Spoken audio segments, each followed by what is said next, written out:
Hi this is Shravani welcome to news analysis. ప్రధాన వార్తాపత్రికలో వచ్చిన అంశాలను ఒక్కొక్కటిగా చూద్దాం. ముందుగా ఆంధ్రజ్యోతిలో వచ్చిన కథనాలపై ఒలుక్కేద్దాం. ఆంధ్రజ్యోతిలో మనం చూస్తున్నాం, వేగం పెరగాలి అంటూ కూడా రాజధాని అమరావతిపై ఎన్నో ఆశలు అంటూ ఆంధ్రజ్యోతిలో ఈ కథ అయితే ప్రచురితమైంది. ఇక పట్టాలు ఎక్కించడమే కాదు, లక్ష్యం చేరాలి, ప్రభుత్వ చొరవ, చట్టబద్ధత, నిధులు ఓకే, ఇక కానీ నిర్మాణ పనుల్లో ఆ జోరేది అంటూ కూడా ఈ వార్త మనం చూస్తున్నాం.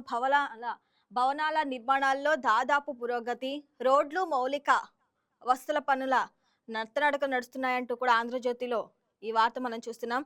ఇక 2 ఏళ్లలో రైతులే లేఅవుట్లు పనులు 10% పూర్తి, లక్ష్యానికి దూరంగా రహదారుల నిర్మాణం, దీనికి తోడు రానున్న వర్షాకాలం ఎఫెక్ట్, మరోవైపు తీరని రాజధాని రైతుల సమస్యలు, ఇక మలివిడత భూ సమీకరణపై ప్రభావం అంటూ కూడా ఈ వార్త చూస్తున్నాం.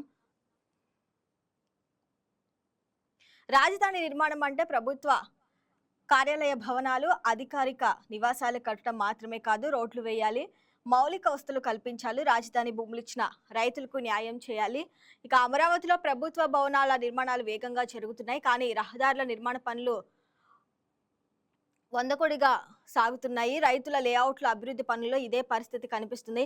మరోవైపు 10 ఏళ్లైనా కూడా రైతులు ఎదుర్కొంటున్న పలు సమస్యలు ఇప్పటికీ కూడా పరిష్కారం కూడా ఎక్కడ కాలేదు అంటూ కూడా ఆంధ్రజ్యోతిలో మనం ఈ వార్త చూస్తున్నాం. అంటే 2 ఏళ్లలో రైతులకు లేఅవుట్లు సమస్యలు 10% పూర్తి చేశారంటూ కూడా లక్ష్యానికి దూరంగా ఉన్న రహదారుల నిర్మాణం, దీనికి తోడు రానున్న కాలంలో వర్షాకాలం ఎఫెక్ట్ అయితే స్పష్టంగా కనిపిస్తుంది. మరికొంత ఆలస్యమయ్యే అవకాశాలు కూడా కనిపించబోతున్నాయి. ఇక రోడ్లు, మౌలిక వస్తువుల పనులైతే కూడా ఎక్కడా కూడా శరవేగంగా వెళ్ళట్లేదు. ఎక్కడికక్కడ ఆగిపోయి ఏదో చేయాలి అన్నట్టు కూడా రాజధాని పనులైతే జరుగుతున్నాయి అన్నట్టు కూడా ఈ వార్త చూస్తున్నాము. అయితే వేగం పెరగాలి, ఇంకా రాజధాని అమరావతిపై రైతులు ఎన్నో ఆశలు పెట్టుకున్నారు. అంటే దాదాపు 2028 నాటికి కూడా మొత్తం కూడా క్లోజ్ అవ్వాలని కూడా చంద్రబాబు నాయుడు అయితే ఇప్పటికే అధికారులకి దిశానిర్దేశం చేసేలా, అంటే పలు సభల్లో పలు మీటింగ్లు కూడా చెప్తానే ఉన్నారు. మరి మరొక వార్త మనం చూస్తే ఎంత దోచారో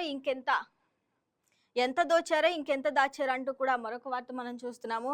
కోటరి ముడుపులపై ప్యాలెస్ లో ప్రకంపనలు, డీల్ పంపకాల్లో మోసం చేశారని కూడా ఆగ్రహం. ప్యాలెస్ లో చెవిరెడ్డి, ఓఎన్సిడి, కేఎన్ఆర్ కు నో ఎంట్రీ. ఇక రిటైర్మెంట్ తర్వాత ధనంజయరెడ్డి కూడా దూరమే, ఎన్నికల్లో లిక్కర్ సొమ్ము పంచకుండా దాచేసిన చెవిరెడ్డి, ఇక భారీగా ఆస్తులు పోగేసుకున్న కృష్ణమోహన్ రెడ్డి, జగన్ పిఏ కేఎన్ఆర్ అక్రమాలు వందల కోట్లు, ఇక సొంత దందలపై వైసీపీ అధినేతకు ఫిర్యాదులు, ఇక సజ్జలకు లిక్కర్ నోటీసులు అయితే ఇప్పటికే అందినాయి. వరుస పరిణామాలతో వైసీపీ ఉక్కిరిబిక్కిరి అవుతుంది. అంటే ఇంకెంత దాచారు అంటూ కూడా, అంటే పదే పదే కూడా ఎక్కువ ఫిర్యాదులు వైసీపీ పార్టీలో మనం చూస్తున్నాము.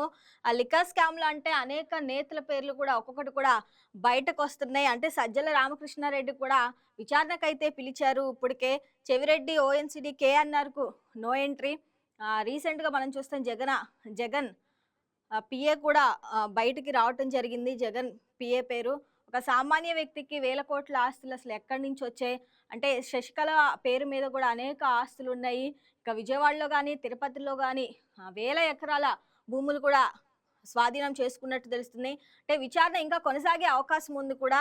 ఇక ఒకరికి మించిన ఒకరు, ఇక తాడిని తన్నిన ఒకరైతే దాన్ని తల్లు తన్నిన మరొకరు, ఇక బాస్ తింటే మా కడుపు నిండుతుందా అంటూ ఎవరికి వాళ్ళు కూడా సొంత దుకాణాలు తెరుచుకున్నారు. ఇక ఇందులో 5 ఏళ్ల వైసీపీ హయాంలో జగన్ చుట్టూ ఉన్న కీలక వ్యక్తులు నువ్వా నేనా అంటూ కూడా పోటీ పడ్డారు.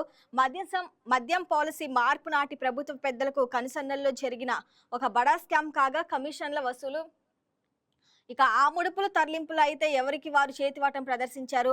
ఇక జగన్ సన్నిహితులైన చెవిరెడ్డి, భాస్కర్ రెడ్డి, కృష్ణమోహన్ రెడ్డి లీలలైతే ఇప్పటికే బయటపడ్డాయి. ఇక తాజాగా జగన్ ను అంటిపెట్టుకుని తిరిగే ఆయన పిఏకే నాగేశ్వరరావు పేరు కూడా బయటికి రావటం జరిగింది. ఇక విన్యాసాలు ముదుర్లే ముక్కున వేలేసుకునేలా స్థాయిలో అయితే వెలుగు చూస్తున్నాయి. ఇక దీంతో వావ్ టు ఈజ్ ఎవరికి వారు ఇంతలా మేసారా అంటూ కూడా తాడేపల్లి ప్యాలెస్ లో అయితే చర్చ జరుగుతుంది.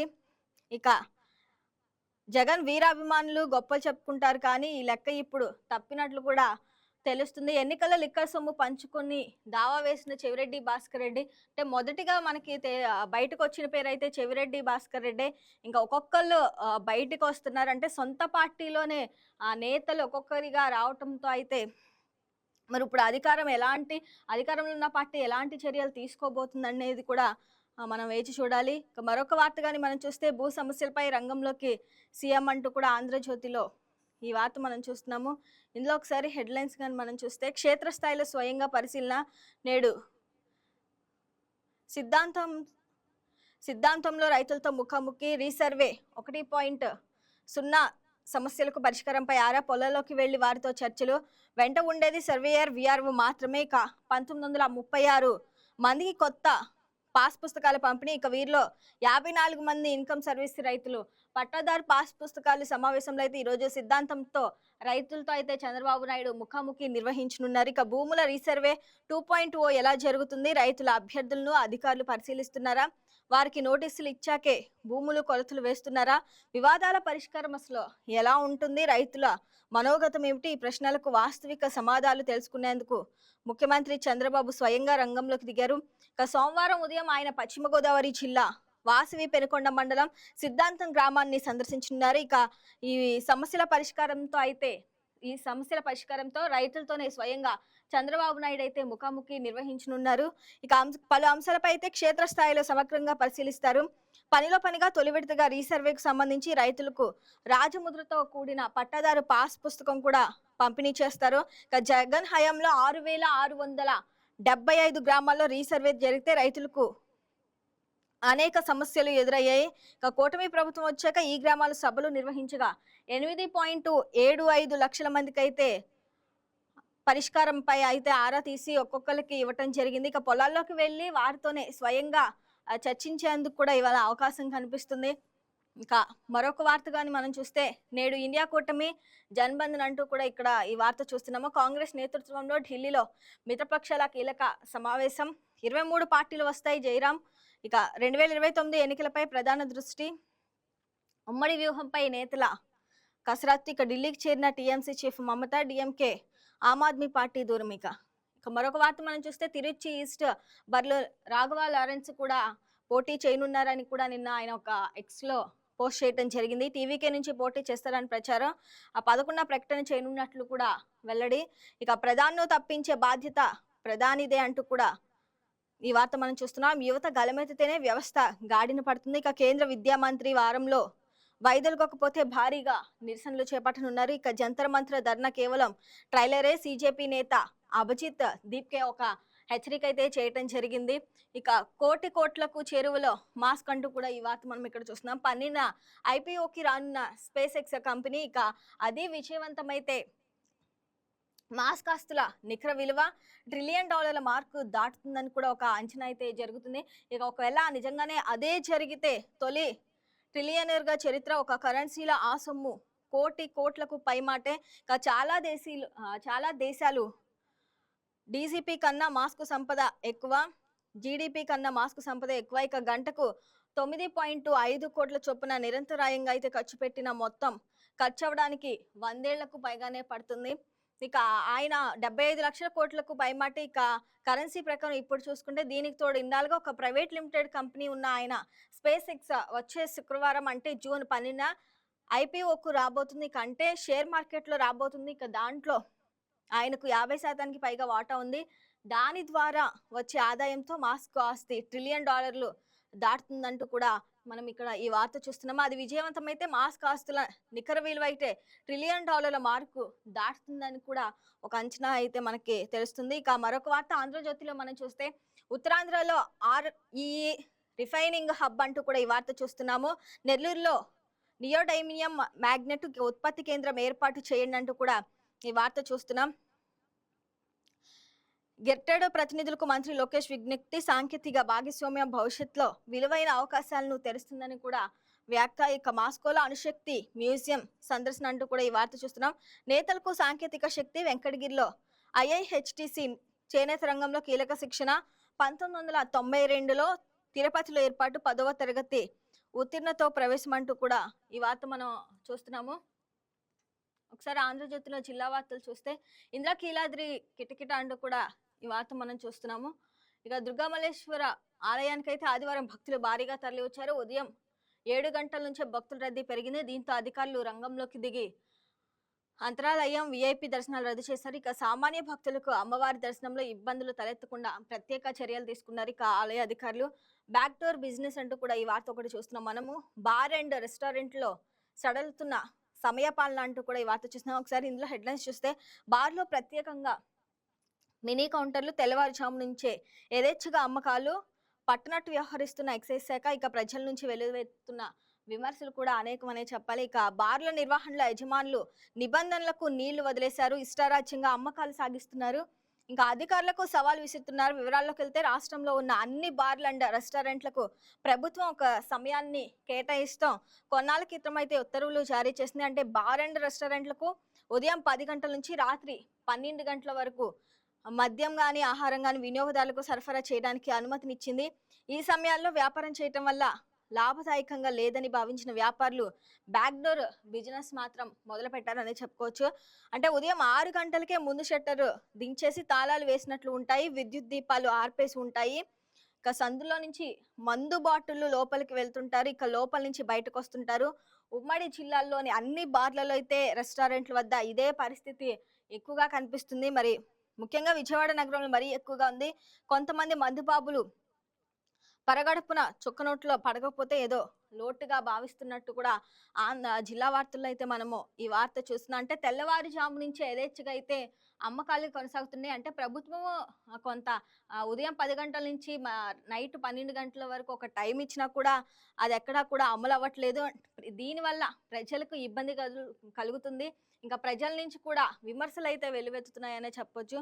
ఇక రెవెన్యూ బాధుడు అజిత్ సింగ్ నగర్ లో అవినీతి దందా అంటూ కూడా ఈ వార్త మనం చూస్తున్నాము.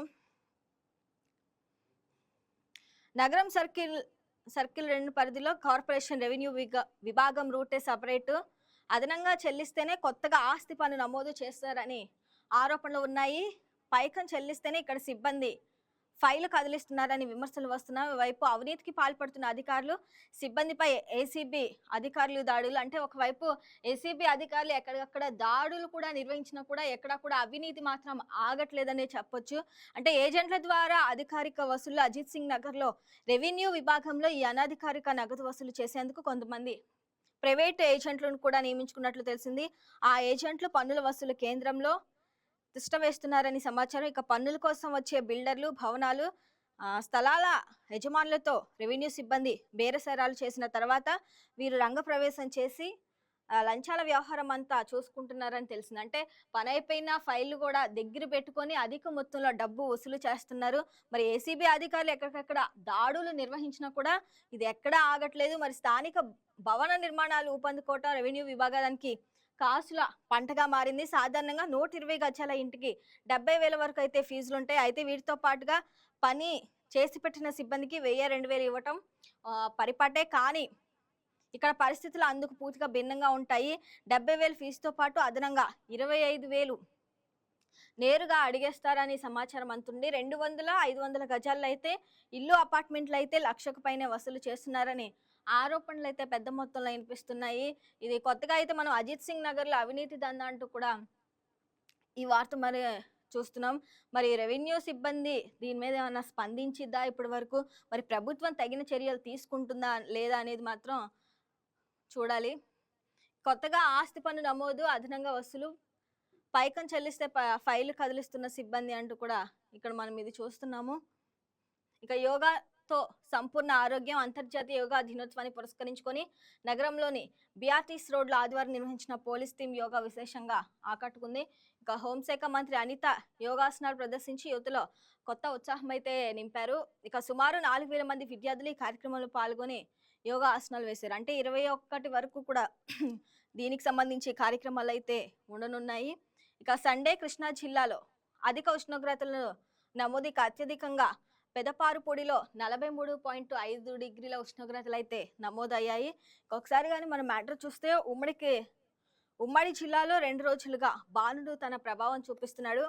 పగటిపూట అధిక ఉష్ణోగ్రతలు నమోదు కావడంతో పాటు వేడిగాలు వీస్తున్నాయి. ఇక కృష్ణా జిల్లాలో ఎక్కువ ప్రాంతాల్లో అయితే అధిక ఉష్ణోగ్రతలు నమోదవుతున్నాయి. ఇక ఉమ్మడి జిల్లాలో అయితే ఆదివారంగా అత్యధికంగా పెదపారుపూడిలో 43.5 డిగ్రీల ఉష్ణోగ్రతలు నమోదయ్యాయి. ఇక పెడన్లో 42.4, ఇక మోపిదేవి అలాగే బాపులపాడులో 42 డిగ్రీల ఉష్ణోగ్రతలు నమోదైనాయి. ఇక ఇబ్రహీంపట్నంలో 41.5, ఇక రూరల్ ప్రాంతాల్లో అయితే 41 నుంచి 43 మధ్యలో ఉష్ణోగ్రతలు అయితే నమోదయ్యాయి. ఇక దీంతో పాటు సాయంత్రానికైతే చల్లటి గాలులతో పాటు మెరుపులు మెరిశాయి. ఇక ఆదివారం రాత్రి ఉమ్మడి కృష్ణా జిల్లాలో పలు ప్రాంతాల్లో అయితే ఉరుములు మెరుపులతో కూడిన వర్షం అయితే పడింది. ఇక కృష్ణా జిల్లా అవినిగడ్డ, బంటుమిల్లి, చల్లపల్లి ప్రాంతాల్లో అయితే వాతావరణ శాఖ రెడ్ అలర్ట్ జారీ చేసింది. ఉష్ణోగ్రతలు నమోదయ్యే అవకాశం ఉన్నట్లు కూడా మరో 3 మండలాల్లో ఉష్ణోగ్రతలు నమోదయ్యే అవకాశం కూడా కనిపిస్తుంది. 3 రోజులు కూడా ప్రజలు అప్రమత్తంగా ఉండాలని కూడా ఐఎండీ ఇప్పటికే సూచించింది. ఇక ఈదురుగాలు మెరుపులతో వర్షాలు పడే అవకాశం ఉంది. ఇక సర్వీస్ రోడ్డు అత్యవసరము, వేగంగా విస్తరిస్తున్న వెస్ట్ బైపాస్ ప్రాంతము, ఎయిర్పోర్టు అమరావతితో అనుసంధానం, ప్రాంతీయ కారిడార్కు రూపాంతరం. ఈ దిశగా అధికారులు, ప్రజాప్రతినిధులు చొరవ చూపాలని ప్రజల ఇప్పటికే ఆకాంక్ష. ఒకసారి ఆంధ్రప్రభలో వచ్చిన కథనాలను చూద్దాం. స్థానిక ఎన్నికలకు సిద్ధం కండి, స్విప్ చేద్దాం, మరో 3 నెలల్లో సంగ్రామం. ఇక కుప్పం బాధ్యతలు నేనే చూస్తా, నామినేటెడ్ పోస్టుల్లో వారికే సంబంధిత బాధ్యతలు. 2 నెలలకు ఒకసారి కుప్పంకు వస్తా, కుప్పం నేతలతో సమీక్షలో సీఎం చంద్రబాబు. ఇన్ఛార్జి బాధ్యతల నుంచి కంచర్ల శ్రీకాంత్నైతే తొలగించినట్టు తెలుస్తుంది. అంటే ఎప్పటి నుంచో ఆయన బాధ్యతల నుంచి తొలగుతానని చెప్పారు. ఈ నేపథ్యంలోనే చంద్రబాబు నాయుడు కుప్పంకి సంబంధించి ఏదైనా నేనే చూసుకుంటానని కూడా చెప్పడం జరిగింది. ఇక అతని స్థానంలో యంగ్ ప్రొఫెషనల్ శ్రీకాంత్కు మళ్ళీ అనంతపురం జిల్లాకి చెందిన మరో శ్రీకాంత్కి అయితే అవకాశాలు ఇవ్వనున్నట్టు కూడా తెలుస్తుంది. అంటే పార్టీ అధికారికంగా ఎక్కడా కూడా ప్రకటించలేదు. అయితే స్థానిక ఎన్నికల వరకు సిద్ధం కావాలని టీడీపీ శ్రేణులకు ముఖ్యమంత్రి చంద్రబాబు నాయుడు పిలుపునిచ్చారు. ఇక కుప్పం నియోజకవర్గంలో ప్రతి గ్రామంలో మున్సిపాలిటీలో విజయం సాధించడమే లక్ష్యంగా పనిచేయాలని కుప్పం నియోజక పార్టీ నేతలకైతే ఇప్పటికే చంద్రబాబు నాయుడు రానున్న ఎన్నికలకు దిశానిర్దేశం చేయనున్నారు. ఇక పార్టీ నేతలతో సీఎం చంద్రబాబు సమావేశమయ్యారు. ఈ సమావేశంలో పలు కీలక నిర్ణయాలు కూడా తీసుకున్నారు. ఇప్పటి వరకు కుప్పం ఇన్ఛార్జిగా ఉన్న ఎమ్మెల్సీ కంచర్ల శ్రీకాంత్కు ఆ బాధ్యతల నుంచి విముక్తి కలిగించారు. గత కొంతకాలంగా ఈ కీలక బాధ్యతల నుంచి తనను తప్పించాలని కంచర్ల శ్రీకాంత్ అధినేతను కోరుతూ వస్తున్నారు. ఈ నేపథ్యంలో అయితే సీఎం చంద్రబాబు ఆ బాధ్యతల నుంచి తప్పించారు. ఆయన స్థానంలో అనంతపురానికి చెందిన యంగ్ ప్రొఫెషనల్ శ్రీకాంత్కి అయితే బాధ్యతలు అప్పగించారు. పార్టీ శ్రేణులకు శ్రీకాంత్ మార్గదర్శకంలో పనిచేయాలని స్పష్టమైన ఆదేశాలు కూడా ఇప్పటికే ఇవ్వటం జరిగింది. ఏదైతే మనం ఇందాక ఆంధ్రజ్యోతిలో చూసామో సిద్ధాంతంలో అయితే కలుద్దామంటూ కూడా ఈ వార్త మనం చూస్తున్నాం. ఆచంట నియోజకవర్గం చెందిన ఓ వృద్ధుడి కోరికపై స్పందించిన సీఎం చంద్రబాబు స్వయంగా అయితే ట్విట్టర్లో స్పందించారు. సిద్ధాంతం వచ్చినప్పుడు మిమ్మల్ని కలుస్తాని, ఇంకా అదే జరగనుంది ఈ రోజు. ఇక సీఎం చంద్రబాబు నాయుడును కలవాలని ఉందని సత్యనారాయణ అనే వృద్ధుడు ఎక్స్లో పోస్ట్ పెట్టారు. ఇక ఈ పోస్ట్ అయితే సామాజిక మాధ్యమాల్లో వైరల్గా మారింది. ఇది కాస్త సీఎం చంద్రబాబు దృష్టికి వచ్చింది. ఈ నేపథ్యంలో తనను కలవాలన్న ఓ వృద్ధుడి కోరికపై స్పందిస్తూ ముఖ్యమంత్రి చంద్రబాబు రీట్వీట్ చేశారు. పశ్చిమ గోదావరి జిల్లా ఆచంట నియోజకవర్గం కామధేను లంక గ్రామానికి చెందిన సానబోయిన సత్యనారాయణను చంద్రబాబు అంటే ఎంతో అభిమానం. ఒక్కసారైనా చంద్రబాబు నాయుడిని కలవాలని అనుకున్నారు. రేపు సిద్ధాంతంలో జరిగే మీ భూమి మీ హక్కు కార్యక్రమానికి వస్తున్నా అంటూ కూడా సీఎం చంద్రబాబు సభకు వెళ్లేందుకు సత్యనారాయణ సిద్ధమయ్యారు. ఇక ఉత్తరాంధ్రలో రేరెత్ రిఫైనింగ్ హబ్. ఇక ఇందులో ఒకసారి హెడ్లైన్స్ చూస్తే ఏదైతే మనం ఇందాక ఆంధ్రజ్యోతిలో చూసామో సేమ్ ఇంకా అదే. ఇక నెల్లూరులో నయోడైమియం మ్యాగ్నెట్ ఉత్పత్తి కేంద్రం, గిర్మెట్టెడ్ ప్రతినిధులకు మంత్రి లోకేష్ ప్రతిపాదన. విశాఖ, శ్రీకాకుళంలో ఖనిజ వనరులపై ప్రజెంటేషన్, మాస్కోలో భేటీ, సాంకేతిక భాగస్వామ్యంపై చర్చలు. ఇక శక్తివంతమైన అణుశక్తి మ్యూజియం సందర్శన అంటూ కూడా ఈ వార్త మనం చూస్తున్నాం. ఇక ఉమ్మడి నెల్లూరులో జనసేన కమిటీలు రద్దు, క్రమశిక్షణ ఉల్లంఘన ఫిర్యాదులపై అయితే చర్యలు తీసుకున్నారు పవన్ కళ్యాణ్. కొత్త కమిటీలు ఏర్పాటయ్యేదాకా కేంద్ర కార్యాలయం నుంచే పర్యవేక్షణ. జనసేన అధ్యక్షుడు పవన్ కళ్యాణ్ కఠిన నిర్ణయం అయితే తీసుకున్నారు. ఇక 108 ప్రయాణంలో మరో మైలురాయి, ఏడాదిలో 7.78 లక్షల కేసులకు సత్వర స్పందన. ఇక రూపురేఖలు మారుతున్న 108 వాహనాలు, సకల సౌకర్యాలు సమకూర్చిన రాష్ట్ర ప్రభుత్వం. ఇక యాప్లో ఎరువుల బుకింగ్ అంటూ కూడా ఈ వార్త మనం చూస్తున్నాము. ఆంధ్రప్రదేశ్లో ఇదేదో ముందే చేసుంటే బాగుండేదని కూడా రైతుల అభిప్రాయం. ఇక బ్లాక్ మార్కెటింగ్ చెక్కు సాఫీగా పంపిణీ, సాగును బట్టి urea, DAP quota. Krishna, Kakinada మినహా రాష్ట్రమంతా ఏర్పాట్లు, నచ్చిన డీలర్ నుంచి కొనుగోలు చేసే వెసులుబాటు. ఇక ఏపీ ఎయిడ్స్ రూమ్స్తో రైతుల్లో డిజిటల్ చైతన్యమే. వ్యవసాయ అధికారులకు స్పష్టమైన మార్గదర్శకాలు. ఎరువుల పంపిణీలో రాష్ట్ర ప్రభుత్వం అయితే ఒక విప్లవాత్మక అడుగు వేయనుంది. ఇక కౌలు రైతులకు ఎరువులు అందాలి. ఎయిమ్స్ 2.0ను సమర్థవంతంగా అమలు చేయండి. అక్రమార్కుల ఆట కట్టించాలి. ఇక విజిలెన్స్ రంగంలోకి దించండి. జిల్లా కలెక్టర్లు, వ్యవసాయ అధికారులతో మంత్రి అచ్చెన్నాయుడు అయితే నిన్న టెలికాన్ఫరెన్స్ నిర్వహించడం జరిగింది. గురువులకు పరీక్ష ఉపాధ్యాయుల మెడపై టెట్ కత్తి. ఇక ఆగస్టు 2028లోగా పాస్ అవ్వాల్సిందేనన్న సుప్రీం. ఇంకా లేదంటే ఉద్యోగాలు కోల్పోయే ప్రమాదం. ఇక ఆందోళనలో వేలాది మంది ఉపాధ్యాయులు, విఆర్ఎస్ బాటలో సీనియర్లు అంటూ కూడా ఈ వార్త ఒకటి మనం చూస్తున్నాం. ఇండిబేటి నేడే. ఇక ప్రైనిమీల సినిమా మిత్రభేదమా శత్రులాభం అంటూ కూడా ఇది ఒక వార్త మనం చూస్తున్నాం. డిఎంకే దూరం. ఇక కాంగ్రెస్ ఉంటే రానంటూ ఆపు దూరం. ఇక మేనల్లుడితో మీటింగ్ కు మమత. పొంచి ఉన్న ఎంపీల రూపంలో రెబెల్స్ బెడద. ఇక విలీనం కావాలంటూ చిన్న పార్టీలకు కాంగ్రెస్ అయితే ఒక ఆఫర్ అయితే విసురుతుంది. ఇక రసవత్రం కానున్న ఇండియా జన్బంధన్ సమావేశం అంటూ కూడా ఈ వార్త మనం ఒకటి చూస్తున్నాం. ఇక టీవీకే సర్కార్ 3 నెలలే. ఈ ప్రభుత్వానికి దిశా నిర్దేశం లేదు. వచ్చేది సినిమా తుఫాన్ కాదు, రాజకీయ తుఫాను. విమర్శలు వద్దనుకున్నా ఇక తప్పటం లేదు. ఎన్నికలకు సిద్ధంగా ఉండండి. డిఎంకే శ్రేణులకు ఎంకే స్టాలిన్ అయితే సందేహం ఒకటి ఇచ్చారు. ఇక మా ఆస్తులు మాకిస్తే శాంతి చర్చలు అంటూ కూడా ఇదొక వార్త మనం చూస్తున్నాము. మరొక వార్తాపత్రికని మనం చూస్తే సాక్షిలో విష ప్రచారం దుర్మార్గం, మేము రైతులం కాదా అంటూ కూడా ఈ వార్త ప్రచురితమైంది. ఇక సీడ్ యాక్సెస్ రోడ్డుపై ఉండవల్లి రైతుల ఆందోళన. టీడీపీ తీరుపై నిప్పులు చెరిగిన అన్నదాతలు. ఇక జగన్ను కలిసిన రైతులపై అసభ్య పదజాలంతో ట్రోలింగ్ సరికాదు. ఇక టీడీపీ కేంద్ర కార్యాలయం నుంచే దుష్ప్రచారం కుట్ర అమలు జరుగుతుందంటూ కూడా ఇక్కడ సాక్షిలో ఈ వార్త మనం చూస్తున్నాం. 150 యూట్యూబ్ ఛానళ్ల ద్వారా తప్పుడు ప్రచారం. ఇక న్యాయం చేయండి అని అడిగితే అభివృద్ధికి అడ్డుకుంటారా. ఇక సీఎం చంద్రబాబు లోకేష్ ను కలవాలని ఎంతగానో ప్రయత్నించాము. ఇంకా అవకాశమే ఇవ్వకుండా ఇబ్బంది పెట్టారు. అందువల్లే వైఎస్ జగన్ ను కలిసి మా గోడు వెళ్ళబోసుకున్నామంటూ కూడా ఈ వార్త చూస్తున్నాం. ఇక రాజధానిలో భూములన్నిటికీ ఒకే ఘాటున కట్టొద్దు. ఇక ఉండవల్లిలో ఎకరం డబ్బుతో తుళ్ళూరులో 20 నుంచి 30 ఎకరాలు కొనొచ్చు. భూసేకరణ నుంచి ఉండవల్లిని మినహాయించాలని కూడా డిమాండ్ చేస్తున్నారు. ఇక సీడ్ యాక్సెస్ రోడ్డుపై అయితే నిన్న రైతులైతే ఆందోళన వ్యక్తం చేశారు. ఇక సర్కార్ మాటలు నమ్మొద్దు, రైతులందరూ ఏకతాటిపై నిలిచి పోరాడదాం. ఉండవల్లి రైతులతో డాక్టర్ కన్నారావు నాయుడు అంగుళం భూమి పోనివ్వకుండా పోరాడదామని పిలుపునైతే ఇచ్చారు. ఇక పైరవీల రాజ్యం అంటూ కూడా సాక్షిలో ఈ వార్త మనం చూస్తున్నాం. రాజ్యసభ అభ్యర్థుల ఎంపికపై అయితే టీడీపీ జనసేనలో రాజుకున్న సెగలు. తనకు న్యాయం జరిగిందని ట్వీట్ చేసిన కడప నేత శ్రీనివాస్ రెడ్డి. వర్లరామయ్యకు మరోసారి మొండి చేయిపై దళిత నేతల అసంతృప్తి. అంటే రాజ్యసభ సీటు వర్లరామయ్యకి వస్తుంది కూడా అని కూడా అందరూ భావించారు. కాకపోతే మొండి చేయి ఒకటి ఎదురైందని కూడా దళిత నేతలు అసంతృప్తి వ్యక్తం చేస్తున్నారు. తమ సీనియారిటీకి విలువ ఏదని కూడా ఒకవైపు యనమల రామకృష్ణుడు. ఇక ఖమ్మంపాటి ఆవేదన. తండ్రికి స్పీకర్ పదవి, కుమారుడికి రాజ్యసభ సీటుపై కేడర్లు అయితే అసహనం. ఇక రాజ్యసభకు పంపడానికి ఒక మహిళ కూడా దొరకలేదా అని మహిళా లోకం ఆవేదన. లాబీయిస్టుల కార్పొరేట్ శక్తులకే చంద్రబాబు పట్టం కట్టారని పార్టీ వర్గాలు మండిపాటు. ఇక పైరవీకారుల ఆఖరి నిమిషంలో పార్టీలో చేరిన వారికి పదవులపై జన సైనికులు అయితే తీవ్ర అసంతృప్తి రేగింది. ఇక రాజ్యసభ అభ్యర్థుల ఎంపిక వ్యవహారం అటు టీడీపీ ఇటు జనసేనలో కాకరేపుతుంది. ఇక చంద్రబాబు తనను నమ్మించి మోసం చేశారని పలువురు టీడీపీ సీనియర్ నేతలు రగిలిపోతుండగా, జనసేనలో పైరవీకారులు ఆఖరి నిమిషంలో పార్టీలో చేరే నేతలకు మాత్రమే పదవులు దక్కుతాయని మరోసారి తేటతెల్లమైంది. ఎలాగైతే పార్టీ ఎలా బలపడుతుంది, ఆ పార్టీ నేతల్లో తీవ్ర అసహనం వ్యక్తమవుతుంది. గత ఎన్నికల సమయంలో అత్యధిక చోట్లయితే ఆఖరి నిమిషంలో జనసేనలో చేరిన టీడీపీ నేతలకే సీట్లు దక్కాయని, ఇప్పుడు కూడా అదే ధోరణి కొనసాగుతుందని స్పష్టం చేస్తున్నారు.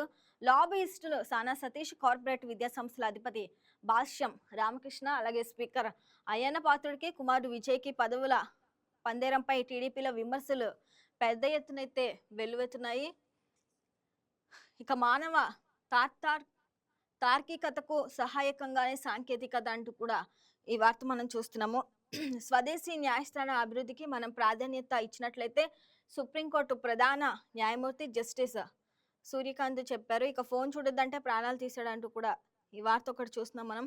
ఫోన్లో గేమ్స్ ఆడటం మాని బుద్ధిగా చదువుకోమని చెప్పడమే ఒక్క తమ్ముడికి చెప్పడమే మరణ శాసనమైంది. ఫోన్ చూడొద్దని చెప్పిన తండ్రి అక్కపై యువకుడు కత్తితో విచక్షణారహితంగా అయితే దాడి చేశాడు. ఇక మరొక వార్త మనం చూస్తే ఇక్కడ రాజకీయ కుట్రతోనే నాపై దుష్ప్రచారం అంటూ కూడా జగన్ పిఏ ఇక్కడ మాట్లాడటం జరిగింది. వైఎస్ఆర్సీపీ రాజకీయ సహాయకుడు కేఎన్ఆర్ కనీస ఆధారాలు లేకుండా తనపై దుష్ప్రచారం చేస్తున్న వ్యక్తిత్వ హననానికి పాల్పడుతున్నట్టు కూడా టీడీపీ అనుకూల ఎల్లో మీడియాపై న్యాయపరంగా చర్యలు తీసుకుంటానని వైఎస్ఆర్సీపీ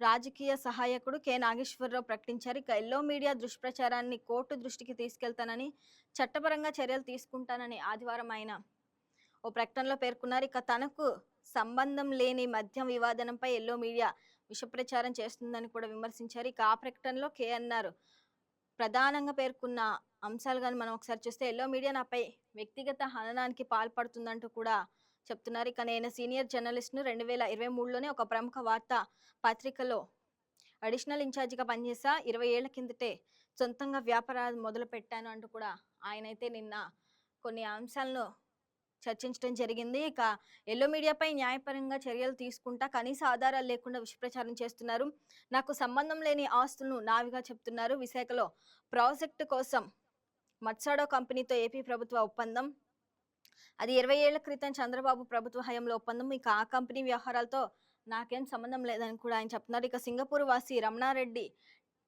టీడీపీకే సన్నిహితుడు. ఇక సింగపూర్ మంత్రులను చంద్రబాబుకు పరిచయం చేసింది కూడా ఆయనే, జురాంగ్ కంపెనీ అమరావతికి తీసుకొచ్చింది కూడా ఆయనే, మరి రమణారెడ్డి నాకు ఎలా బినామీ అవుతారంటూ కూడా ఆయన కొన్ని అంశాలు నిన్న మాట్లాడటం జరిగింది. మా చావులకు కారణం కావద్దు, సచివాలయ ఉద్యోగులపై పనిభారం తగ్గించాలి, తీవ్ర పని ఒత్తిడితో 70 మందికి పైగా ఆత్మహత్యలు చేసుకున్నారు, ఇక 15వ తేదీలోపు సమస్యలు పరిష్కరించారు, లేకపోతే 16 నుంచి ఉద్యమ కార్యాచరణ ప్రారంభిస్తాం, ప్రభుత్వానికి ఏపీ గ్రామ వార్డు సచివాలయ ఉద్యోగుల జేఏసీ ఒక హెచ్చరిక చేయటం జరిగింది. కొనసాగుతున్న భగభగలంటూ కూడా మనము ఈ వార్త చూస్తున్నాము. నైరుతి రుతుపవనాలు ప్రవేశించిన రాష్ట్రంలో ఎండల తీవ్రత తగ్గటం లేదు. ఇక ఆదివారం కోస్తా ప్రాంత ప్రజలకు బానుడి భగభగతో పాటు ఉక్కపోత ఉక్కిరిబిక్కిరి చేసింది. ప్రకాశం జిల్లా కరేడులో అత్యధికంగా 43.5 డిగ్రీల ఉష్ణోగ్రత అయితే నమోదైంది. మరోవైపు అనకాపల్లి, ప్రకాశం జిల్లాలో పలు ప్రాంతాల్లో భారీ వర్షాలు అయితే కురిసాయి. మరొక 3 రోజులు కూడా వాతావరణ పరిస్థితి ఉదయం పూట బానుడి బగబగులు, అలాగే సాయంత్రానికి అయితే వాతావరణం చల్లబడి భారీ ఉరుములు మెరుపులతో కూడిన వర్షం ఉండనుంది. ఇక ప్రజలు కూడా అప్రమత్తంగా ఉండాలి. ఇక మైనార్టీ తీరకుండానే మనువు అంటూ కూడా ఈ వార్త చూస్తున్నా. బీహార్, రాజస్థాన్ రాష్ట్రాల్లో అత్యధికం, ఒడిశా, నాగాలాండ్ రాష్ట్రాల పట్టణాల్లో అత్యధికం, ఆంధ్రప్రదేశ్లోని 9.7% మంది బాలురకు 21 ఏళ్ళు నిండకుండానే అయితే వివాహాలు జరుగుతున్నాయి. ఇక NFHRలో వెల్లడి, దేశవ్యాప్తంగా 15.9% మంది అబ్బాయిలకు మైనర్ వివాహాలు అయితే జరుగుతున్నాయి. ఇక జెడ్ కొత్త పాఠాలు, అప్పులుంటే ఇష్టం లేదు కానీ ఊరించే మెసేజీలకు ఇట్టే ఆకర్షితులైపోతారు, అన్నీ తెలుసుకుంటారు కానీ రీల్స్లో ఇన్ఫ్లుయెన్సర్లు ఇట్టే నమ్మిస్తారు. జెడ్ల వాటిలు కొన్ని మంచివే అయినా కొన్నిటి విషయంలో అయితే జాగ్రత్త పడాలంటూ కూడా ఇది చూసినా. ఇక రాష్ట్ర ప్రభుత్వ ఉద్యోగులు పోరాటానికి సిద్ధం కావాలంటూ కూడా ఇదొక వార్త చూస్తున్నాం మనం సాక్షిలో. ఉద్యోగాలు లక్షలాది రూపాయలు ఆర్థికంగా నష్టపోయి సంక్షోభంలో కొట్టుమిట్టులాడుతున్నారు. ఇక ఉద్యోగులు మారిన పరిస్థితులు, పెరుగుతున్న ధరలకు అనుగుణంగా పే రివిజన్ చేపట్టాలి, ఉద్యోగులకు రావాల్సిన బకాయిలను ప్లే స్లిప్పుల్లో చూపాలి, ఇక పన్నున్న పిఆర్సీ కమిషనర్ను తక్షణమే నియమించాలి. AP JAC chairman Bopparaju Venkateswarlu, ప్రధాన కార్యదర్శి పలిశెట్టి దామోదర్ రావు అయితే నిన్న ఇలా మాట్లాడటం జరిగింది. ఇక ఫిక్స్డ్ డిపాజిట్ ఫటాఫట్ అంటూ కూడా ఇక్కడ ఒక వార్త చూస్తున్నాం. దశాబ్దాలుగా కోట్లాది కుటుంబాలకు విశ్వసనీయమైన పెట్టుబడి సాధనలో మొదటి ఎంపిక ఫిక్స్డ్ డిపాజిట్లకి. ఇప్పుడంతా డిజిటల్ సేవల యుగం. ఇక అందుతో బ్యాంకులు సైతం కూడా సేవలపై డిజిటల్ ఎఫ్డిఎల్తో పోటీ పడుతున్నాయనే చెప్పాలి. ఇక నేడు ఇండియా జన్బంధన్ అంటూ కూడా ఈ వార్త మనం చూస్తున్నాం. ఢిల్లీలో విపక్ష కూటమి కీలక సమావేశం కానుంది. ఏదైతే ఇందాక మనం ఆంధ్రజ్యోతిలో చూసామో ఇక్కడ అదే కదా ప్రచురితమైంది. ఇక భవిష్యత్ కార్యాచరణ, ఉమ్మడి వ్యూహంపై చర్చించనున్న నేతలు, హాజరు కానున్న 23 పార్టీ నాయకులైతే. ఇక జాతీయ స్థాయిలో అధికారిక ఎన్డీఏకి వ్యతిరేకంగా కాంగ్రెస్ నేతృత్వంలో ఏర్పాటైన ప్రతిపక్ష ఇండియా కూటమి తమ కార్యాచరణను వేగవంతం చేస్తుంది. సోమవారం ఢిల్లీలోని కాన్స్టిట్యూషన్ క్లబ్లో అయితే ఇండియా జన్ జన్బంధన్ పేరిట కూటమి సమావేశం జరగనుంది. ఈ భేటీకి అటు 23 పార్టీల నాయకులైతే హాజరు కాబోతున్నట్టు కాంగ్రెస్ పార్టీ ప్రధాన కార్యదర్శి జయరాం రమేష్ అయితే వెల్లడి ఉంచడం జరిగింది.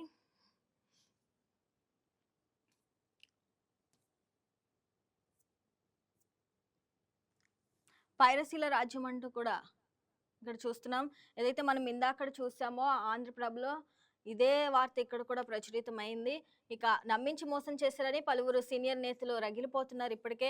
అంటే TDP Rayalaseema coordinator Kadapa MLA Madhavi Reddy భర్త శ్రీనివాసులు రెడ్డి చంద్రబాబు వైఖరిని బహిరంగానే తప్పుపడుతున్నారు. ఇక ఈ నిర్ణయంతోనే ఇంకా ఎక్స్లో కూడా ఆయన ట్వీట్ చేశారు. 13 ఏళ్ల పాటు అత్యంత క్లిష్ట పరిస్థితుల్లో కూడా పార్టీ కోసం పనిచేసిన రాజ్యసభ హామీని నెరవేర్చకుండా చంద్రబాబు తనకు అన్యాయం చేశారని కూడా ఆయన నిన్న ఎక్స్లో ఒక ట్వీట్ చేయటం జరిగింది. ఇక వర్లరామయ్యకు మళ్ళీ అవమానం జరిగింది. ఇక వర్లరామయ్యకు అవకాశం ఇవ్వకపోవడంతో టీడీపీలో దళిత సామాజిక వర్గం అసహనం వ్యక్తం చేసింది. అంటే ప్రతిసారి రాజ్యసభ అభ్యర్థుల ఎంపికలో సమయంలో అయితే వర్లరామయ్య పేరు కూడా వినిపిస్తుంది. ఇక ఈ నేపథ్యంలో అయితే ఎంపిక విషయంలో వర్లరామయ్య పేరుకు తెరపైకి తేవటం చివరకు సామాజిక సమీకరణాల పేరుతో అయితే పక్కన పెట్టి అవమానించడం చంద్రబాబుకు ఆనవాయితీగా మారిందని మండిపడుతున్నారు.